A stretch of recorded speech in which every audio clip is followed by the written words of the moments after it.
Ya estamos de regreso en Comentando la Noticia y en el estudio nos acompaña el doctor Héctor Grijalva Tamayo. Él es médico cirujano, neurólogo y psicoterapeuta, perdón, doctor. Bienvenido. Hola, le agradezco mucho que nos visite por aquí. Doctor, pues yo creo que no podemos dejar pasar un tema tan delicado como lo que estamos viviendo no solamente en Torreón, en Aguascalientes. En Torreón, bueno, vimos que un niño de escasos 11 años mató a su maestra, se suicidó, hirió a otros. Hace un momento que hablábamos con Marcela León, ella comentaba, bueno, pues las circunstancias, el entorno en el que vivía este niño que lo llevaron a esa situación. Así es. En Aguascalientes tenemos un gravísimo problema que es de adicciones en adolescentes, en niños y de suicidios. El día de ayer justamente hubo un caso de un niño de 14 años que se suicidó por una decepción amorosa. Pero, a ver, usted como experto, nos gustaría que nos explicara a nuestro auditorio, nos hiciera favor de orientarnos, de ilustrarnos un poquito. ¿Qué sucede con este tipo de situaciones? ¿Por qué se están dando? ¿Por qué cada día son más recurrentes, doctor? El problema es que en Aguascalientes el número de suicidios ha ido aumentando año con año. Parece sorprendente porque Aguascalientes siempre ha sido como un estado de paz, de tranquilidad, la tierra de la gente buena, y siendo tan pequeño no se explica. No tenemos los problemas de la frontera, no tenemos los problemas de los estados del sureste. ¿Por qué el centro de Aguascalientes se convirtió en este lugar de suicidios? Bueno, pues sí hay explicaciones. Hay un gran cambio social que se dio, empezó hace más o menos unos 30 años con la industrialización. Entonces esto hizo que creciera muchísimo la población, una llegada de tantos habitantes a trabajar en las fábricas, pues no le da tiempo a ninguna autoridad municipal a cubrir los servicios. Entonces se hacen unas unidades habitacionales con hacinamiento, con mucho problema social. La migración interna también es problema porque llegan a vivir entre nosotros personas de otros estados que no tienen el mismo estilo, las costumbres, tradiciones, no quieren esta tierra, no la conocen todavía, no la aman, pues luchan por sobrevivir, tienen trabajo, tienen empleo, tienen un salario, pero las condiciones de vida no superan gran cosa.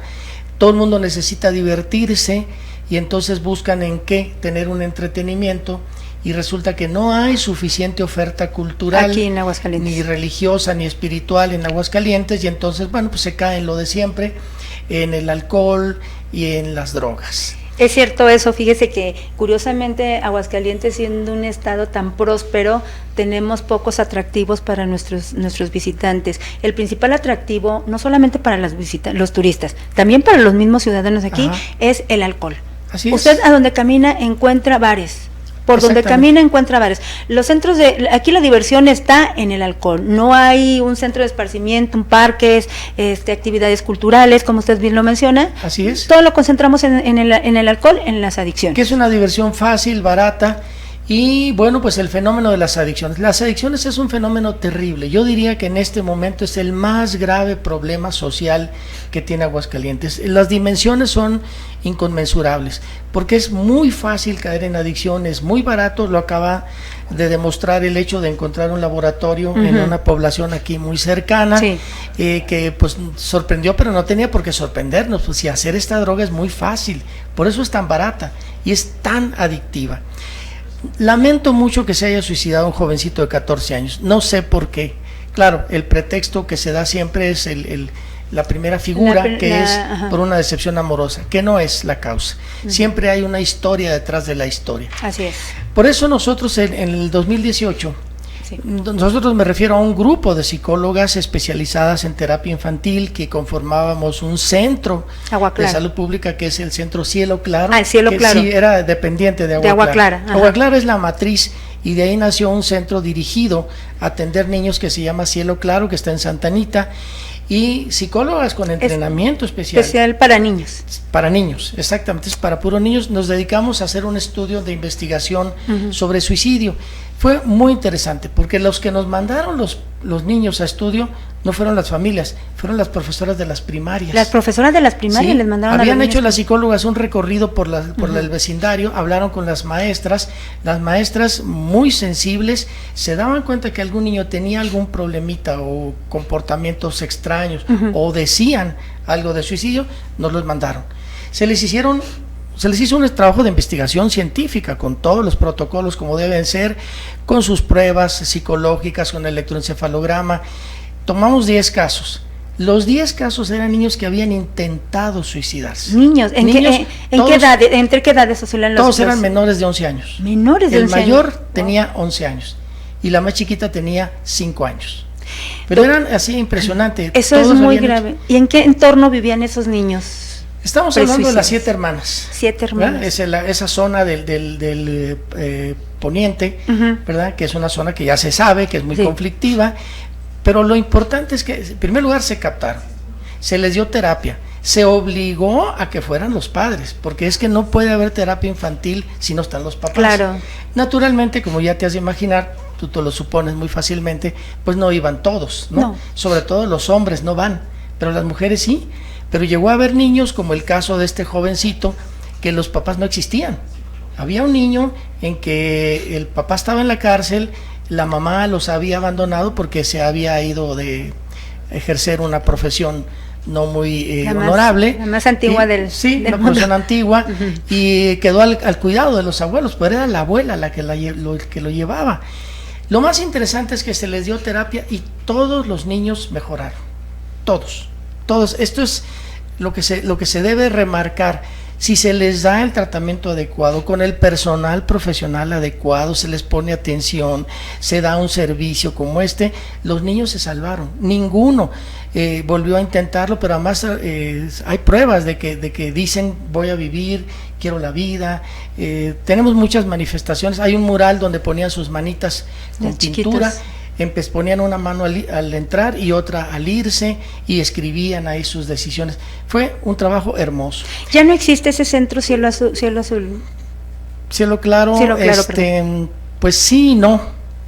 ¿Qué pasó con eso? Porque es algo muy importante, doctor. Sí, mira, lamento mucho que las decisiones políticas, como comentábamos hace rato, las decisiones políticas cuando se meten en el campo técnico siempre acaban ocasionando destrozo.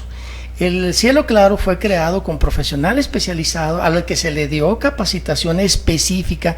Ya tenían casi todas ellas maestría en psicoterapia infantil.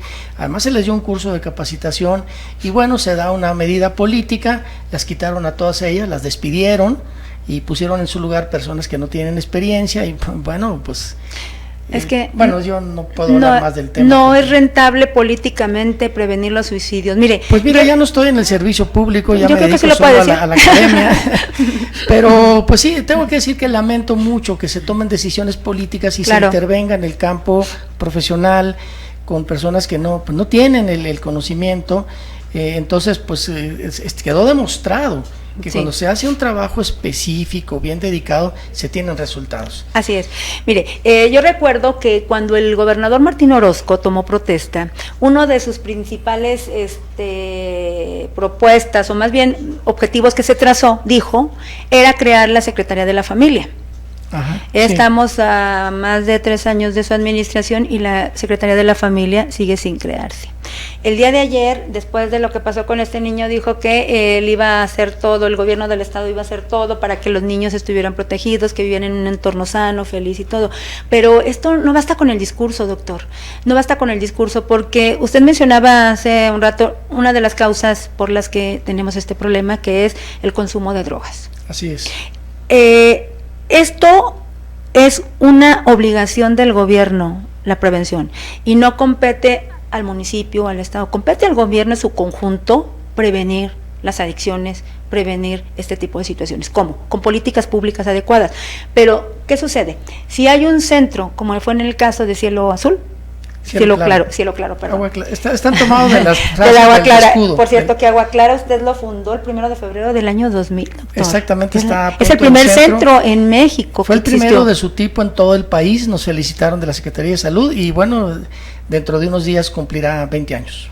Así es, pero si a los gobiernos en turno no les interesa la salud mental de los aguascalentenses o de los mexicanos, pues esto no va a funcionar, porque en esto se tiene que trabajar de la mano sociedad y gobierno. Fíjate que lo mencionaste, ahora que hablabas en la entrevista a distancia con esta periodista de Torreón, Marcela González, fue muy interesante porque tú hiciste un comentario que no se veía en las políticas públicas a nivel federal. Bueno, en eso tienes toda la razón. Fíjate que es muy grave. No hay una política nacional. No lo hay. No hay una política federal ni en salud mental, ni en prevención de suicidio, y mucho menos en adicciones. Hace mucho tiempo, en el tiempo del presidente Felipe Calderón, sí, cuando se decomisó aquella fortuna al chino, aquel muy famoso, Chino Shengon, él tomó esta decisión de que ese dinero sí, se iba a poner directamente a disposición de la prevención de las adicciones, y se creó el CONADIC, que es el Consejo Nacional contra las Adicciones. Así es. Y el CONADIC se dedicó a crear unas unidades en todo el país que se llaman las UNEMES, UNEMES CAPA. Sí. Bueno, pero resulta que la política nuevamente vuelve a entrar, había mucho dinero, había mucha política, y entonces ese programa que pudo haber sido la gran solución, quedó en eso, en pura prevención, y se hacían puras campañas de prevención, siguen funcionando. ¿Cuántos centros de tratamiento, de rehabilitación para adictos tenemos en Aguascalientes? De servicio público. Uno, que es el que está en el hospital de psiquiatría, que no debería estar dentro de un hospital de psiquiatría. ¿Y por qué está en el hospital de psiquiatría? No tengo la explicación, no lo sé, se creó hace mucho, ¿por qué está ahí? No sé, ¿por qué sigue ahí? Tampoco lo sé, pero es insuficiente. Claramente es insuficiente, pero ¿dónde está el otro? No hay. O hay privados que tienen un alto costo y que trabajan muy bien, tengo que decirlo, o los anexos. Pero no hay recursos por parte de las personas que los ocupan. No, si tiene dinero y va a uno privado, le va muy bien, porque trabajan muy bien. Los 3 o 4 centros que yo conozco verdaderamente lo hacen muy profesionalmente. Pero la gran mayoría, ¿dónde están? En los anexos. Exacto. Que son estos centros clandestinos, totalmente empíricos, en los que, son esfuerzos de la familia, de una sociedad no que no están regulados muchas veces de ellos, ¿verdad? No están regulados, aunque estén, vamos a decir, es que luego la Secretaría de Salud, el Departamento de Salud Mental los supervisa y los asesora y les da ciertas, ¿cómo se puede lineamientos llamar? que tienen que seguir. Lineamientos, permiso, pero pues caen rápidamente en prácticas muy poco saludables, pero es que no hay control. ¿Por qué? Porque no hay un plan federal, no hay un plan nacional, y como va ahorita la Secretaría de Salud a nivel federal, pues yo no lo veo próximo. El nuevo director de CONADIC ha hecho declaraciones pues muy triviales, no ataca el problema de fondo, yo no veo. Entonces Aguascalientes se está padeciendo por esto, hay muchísimo violencia. Y otra cosa interesante, cuando comenzó el Centro Aguaclara hace 20 años, uno de los primeros detalles que necesitábamos saber era conocer el perfil del suicida de Aguascalientes, es decir, ¿por qué? ¿Por qué se suicida un aguascalentense? ¿Qué le falta? ¿Qué necesita? ¿Qué hay? ¿Por qué aquí? Bueno, pues encontramos una gran cantidad de problemas, pero el elemento común en todos era violencia intrafamiliar, en todos. Y ahora se diversificaron las razones. Sí, encontramos ahora que en el estudio con estos 10 niños, todos, sin excepción, tenían violencia intrafamiliar. Todos, pero ya había el agregado de las adicciones. ¿Qué le pasó a estos jovencitos de allá de Monterrey y de Torreón? Porque el de Monterrey hace 2 años, también en enero, ¿no? Sí, también en enero sucedió algo similar. Del 17, el que hizo lo mismo, que mató a la profesora, lesionó a unos compañeros y se suicidó. Y era un niño que también le habían enseñado a manejar las armas, le habían enseñado violencia, era una familia complicada y bueno, pues el fenómeno se repite. Da mucho miedo, da mucho temor, mucho pavor, diría yo, que una cosa como esta suceda aquí entre nosotros. Fíjese que, doctor, yo observo, a mí me toca cubrir la nota policíaca y déjeme decirle que yo todos los días observo con mucha preocupación el impresionante detenciones que hay por portación de arma de fuego en adolescentes y en jovencitas, Sí. Entonces, esas armas provienen de algún lado. Aquí, con bombos y platillos, anuncian que incautaron un narcolaboratorio. Sí, de una droga. Pero si nosotros nos remitimos a las detenciones que a diario hay por posesión de cristal o por posesión de marihuana, son incontables, de verdad, es impresionante la cantidad de detenciones que a diario hay. Yo me pregunto siempre, bueno, ¿de dónde proviene esa droga? ¿Proviene de algún lugar? Claro, las armas entran por algún lugar.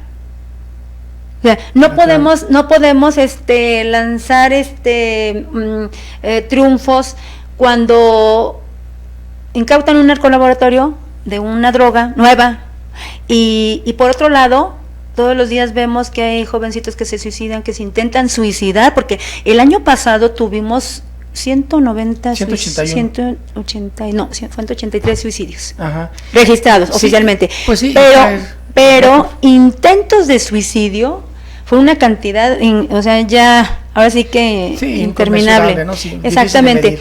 Y muchos de ellos lo hicieron bajo el consumo de la droga. Tienes razón. Los influjos de la droga. ¿De dónde proviene esa droga? Entonces, si como gobierno dice, bueno, es problema de la sociedad, sí, pero la tuya es evitar que la droga ande en la calle. Fíjate que, encontrando el lado positivo de esto, en primer lugar yo quiero decir que estoy muy agradecido con el gobernador Martín Orozco, porque él me invitó a hacerme cargo de la Dirección de Salud Mental durante prácticamente 1 año y medio, que fue, se puede decir que el 18 fue cuando tuve la oportunidad de colaborar.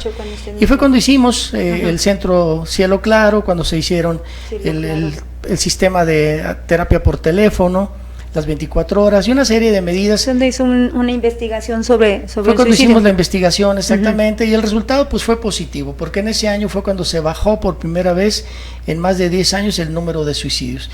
En el 17 habían sido 151 y en el 18 que me tocó estar a mí fueron 140. No puedo decir que haya sido yo, por supuesto, sería muy pretencioso decirlo. Pero pues había políticas tendientes a contener. Sí se implementaron medidas el aumento. Claro, se hicieron. Lo que pasa es que sí se hicieron medidas novedosas con un gran equipo de profesionales y yo creo que ese es el resultado. Entonces yo tengo gratitud con el gobernador por eso. Lamentablemente la Secretaría de Salud no compartía las mismas opiniones y se hacían cambios de tipo político. Pero bueno, eso ya no es mi terreno, yo no estoy en eso. Pero sí es importante, doctor, sí es importante destacar eso. Yo creo que nosotros como medio de comunicación tenemos que ser la voz de la sociedad para exigir al gobierno que genere políticas públicas tendientes a impedir ese tipo de situaciones que nos atañen a todos como sociedad. Porque finalmente usted, como experto en esto, sabe que los suicidios no se han dado solamente en las clases más desprotegidas. No. Se van en todos los estratos, en todos los niveles, sin excepción. Y también otra cosa es bueno decirlo. Yo decía, cuando la política se mete realmente las cosas se hacen mal. Decía esta periodista de la comarca, decía, se van a traer 30 psicólogos de Monterrey a Torreón. Yo creo que eso es una medida política, es totalmente innecesaria. Yo conozco muy bien Torreón y conozco el ambiente profesional de la psicoterapia en Torreón. Hay psicoterapeutas excelentes, hay escuelas muy buenas, me refiero a universidades y escuelas profesionales de trabajo, ¿no? Centros privados que están haciendo un gran trabajo. Conozco a uno de ellos que está trabajando con padres de familia y niños del instituto involucrado. Que mencionaba que usted hace un año estuvo por ahí en una convención. Yo estuve el año pasado estuvo como ponente, ¿verdad? Curiosamente, de estas cosas que se ven, fue en Torreón el congreso de la Asociación Mexicana de Suicidología, donde presentamos el trabajo de los niños que hicimos acá, y bueno, conocemos muy bien a muchas personas de ahí, sabemos que hacen un gran trabajo. Pero otra vez entra la política, van a traer 30 psicólogos de Monterrey que van a hacer una labor más bien de difusión, van a estar unos par de días y se van a regresar, va a costar un montón de dinero y no se va a resolver. Así no se resuelve. Torreón lo puede hacer con sus propios psicólogos, Aguascalientes lo puede hacer. Aquí hay muchos profesionales muy bien preparados. El problema del suicidio sí se puede resolver, el problema de las adicciones requiere de otros factores, pero por lo pronto el suicidio es algo que sí se puede resolver la violencia con el personal de aquí. No hay que traer gente foránea si tenemos una gran preparación. Las medidas políticas no resuelven y sobre todo cuando cortan iniciativas exitosas que ya estaban funcionando. La invitación es a que como sociedad más bien pues nos unamos. Tú le preguntabas a la periodista que si quién estaba pagando, quién estaba cubriendo el Así gasto, si era el instituto o era el gobierno. Lo están haciendo los papás. Los papás los están padres pagando. de familia. Sí, como pasa No siempre. es el gobierno. No. El día de ayer la diputada Margarita Gallegos hizo un exhorto al gobierno del estado para que, en el caso de Aguascalientes, para que se implementaran políticas públicas tendientes a impedir el suicidio. Y cuando suceden este tipo de casos como el de ayer de este muchachito que se suicidó por problemas, dicen que problemas de amor, pero yo creo que es un problema más de fondo que una desilusión amorosa, ¿no? Esa es la figura. La figura es me suicido porque no me aman. Pero hay un fondo de mucho vacío existencial, con falta de amor, seguridad, confianza y protección. Así es. Entonces, cada vez que tenemos una situación así, salen todos y decir y opinar y todo. La realidad es que a nadie le interesa la salud mental de los mexicanos. Aquí hay algo que se tiene que decir. Fíjate, cuando yo llegué a la Dirección de Salud Mental, pues lo primero que pregunté es, bueno, ¿con qué vamos a trabajar? Entonces me informaron que el presupuesto que tenía la dirección para los programas extra, que era el dinero que da el Congreso, no la Secretaría de Salud, sino el Congreso, era de 2.5 millones de pesos. 2.5 millones de pesos. Para todo el año. La oficina del gobernador tiene 80 millones de pesos para sus viajes. Bueno, con eso no me voy a meter. No, pero digo, pues es incongruente, ¿no? Ese es el interés. Bueno, yo fui al Congreso. Ajá. El secretario de Salud me dijo, yo no tengo un peso, a ver cómo le haces. Pues yo fui al Congreso, me recibió la que era presidenta de la Comisión de Salud en aquel entonces, que era la licenciada Cristina Urrutia, psicóloga, que nos entendió muy bien, y se revisó el Congreso y entonces nos autorizaron un presupuesto de 13 millones más. Entonces el 18, ese año en el que sí pudimos hacer una gran cantidad de cosas, tuvimos un presupuesto de 15.5 millones de pesos. Sí. Así sí se puede trabajar, claro. Pero hicimos maravillas, ¿no? Hicimos maravillas, o sea, cosas que no se habían logrado en muchísimos años y nos acabamos el dinero hasta el último centavo, pero así probadito, nada de desvíos ni nada, no, todo se usó en lo que se tenía que hacer. Ahora la diputada Margarita lo vuelve a hacer. Es que tiene su mérito, ella nuevamente dice, ok, va de nuevo, los mismos 15.5 millones, y es más, vamos a buscar más, está en eso, nomás que, bueno, los resultados del año pasado fueron catastróficos, ¿no? O sea, 183, bueno, 183 suicidas y presuicidas tuvimos, incontables Entonces, casos. Pues con todo y eso, la diputada presidenta de la Comisión de Salud no se desanima y dice, bueno, no importa, no tuvimos los resultados porque ella había cambiado la administración, dice, pero de todas maneras el presupuesto ahí está, y yo quiero que se mejore esto. Entonces, apoyo sí hay, recursos sí se tienen. Hay voluntad, entonces, falta voluntad. Yo creo que hay voluntad política, lo que hace falta es que se haga un trabajo más profesional. Yo creo que en este caso en el caso particular de Aguascalientes, si bien como usted lo menciona, hace falta que se profesionalice la salud mental, que se pongan prácticas políticas públicas, en práctica políticas públicas de verdad, naturalmente comprometidas con la salud y que haya con profesionales. Que haya continuidad. Mira, en la política se lucha en contra de la continuidad, ¿no? O sea, no reelección y todas estas cosas. Ok, muy bien.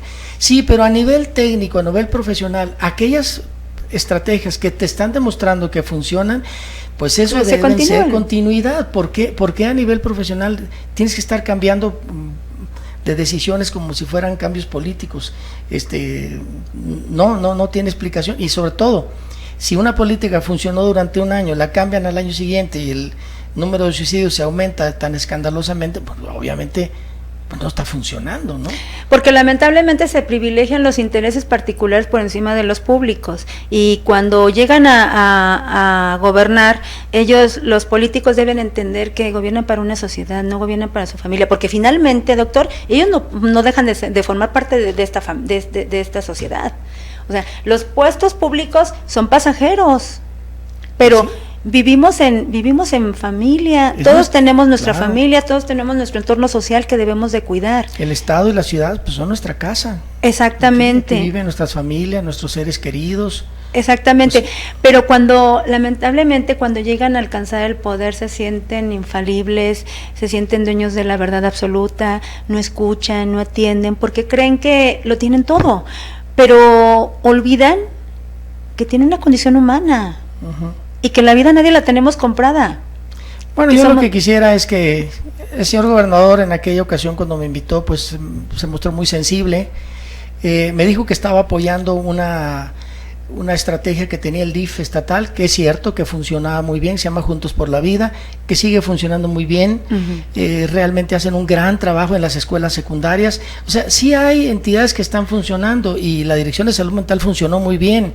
El cambio político no lo hizo él, lo hizo el secretario de Salud que estaba entonces, pues ahí es donde se fue esto al traste, pero yo confío que habrá nuevas metas, nuevos ajustes. Yo creo que sí, los gobiernos debieran trabajar en políticas integrales, no políticas aisladas, porque si bien es cierto se puede trabajar en cuestiones psicológicas con los niños en las escuelas, ampliando los psicólogos, hay otros factores también que debemos atender, que son pues las cuestiones laborales, las cuestiones de adicciones, el ingreso de la droga, de las armas, o sea, son políticas públicas que se deben conjuntar para evitar que sucedan situaciones tan delicadas como las que estamos viviendo. El problema es muy diverso y tiene muchas aristas, pero todas se pueden atender. Te voy a poner un ejemplo muy sencillo. Se está industrializando el norte de la ciudad, estamos hablando de San Francisco de los Romos, sí. Rincón, todas estas zonas, ¿no? Se está industrializando a pasos agigantados, es muy exitoso, hay empleo, las familias tienen un ingreso, felicidades. Pero nos decía un trabajador, mire doctor, estas empresas trabajan 24 horas y ellas son la productividad por encima de todo, y entonces dice uno de ellos, yo entro a trabajar a las 3 de la mañana y tengo que salir de mi comunidad. A esas horas no hay autobuses, no hay las camionetas, no hay nada. ¿No? ¿En qué me vengo? En mi bicicleta. En la madrugada, todo desvelado, cansado, todo eso. ¿Qué hago para aguantar? Me tengo que meter una pastillita, ¿no? No falta quien me diga, mira, que ahí está, con esta pastillita vas a aguantar. Y sí, dice, sí, me echo la pastilla y aguanto re bien. Dice, a veces entre los mismos compañeros dicen, no te preocupes con esto, no te duermes en el camino. Y entonces, la persona es culpable de andarse metiendo esas cosas, pues sí y no, ¿verdad? Por una parte sí, porque él sabe que lo que está haciendo no está bien, pero por otra parte es que lo ve como un recurso de vida, es que si no, no llego a trabajar, ¿no? Así es. En fin, se tiene que entender todos estos desde el sector humano, desde el perfil humano.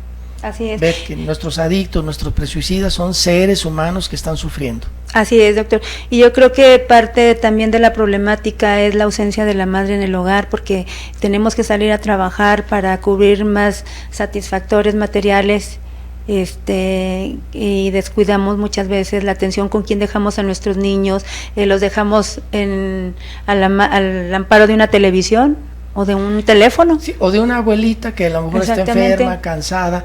Mira, qué bueno que señalaste esto, porque esto es algo que quien promueve la industrialización de un estado, de una ciudad, que no lo hizo este gobierno, sino se viene siendo desde hace 30 años, eso tenía que haberse previsto. O sea, ya se sabe, ¿no? O sea, yo voy a poner una fábrica, voy a tener trabajando a 1000 empleados, y los empleados que mejor me sirven son damas, entonces voy a invitar a damas. Esas señoras se van a salir de su casa. Así es. Algunas jóvenes, pero otras ya casadas. Entonces, a ver, yo como empresa voy a ser obligada por el gobierno a que ponga una guardería, o que ponga un servicio de atención a estas criaturas, o una escuela en el interior. Esto se debió haber previsto. No, ya el problema ya está. Bueno, entonces es momento de hacerlo. A ver, ya tenemos el problema. Empresas que tienen tantas mujeres ahí, vamos a atenderles a sus niños, como pasa en las cárceles, ¿no? Así es. Ya sabes que en las cárceles ahora los niños viven con las mamás. Sí. ¿Verdad? Entonces, imagínese en qué ambiente crecen esos niños. Pues imagínate qué ambiente, entonces vamos a darles un ambiente más sano. Si trabajan en una fábrica, la fábrica pone una escuelita a un lado donde están los niños de mis empleadas. Híjole, pues es muy lamentable lo que vivimos, ojalá y que reflexionemos con respecto a la sociedad que estamos construyendo, por el bien de nuestros hijos, por el bien de nuestro México querido. Por el bien de todos nosotros, sí. ¿Verdad? Así es. Doctor, pues le agradezco mucho que nos haya honrado con el favor de su presencia aquí en el estudio de Comentando la Noticia. Siempre es muy aportador escucharlo, es una persona conocedora del tema y que de verdad nos llama a la reflexión sobre lo que tenemos que hacer. Pues muchas gracias por la invitación. Le agradezco mucho. Gusto estar aquí.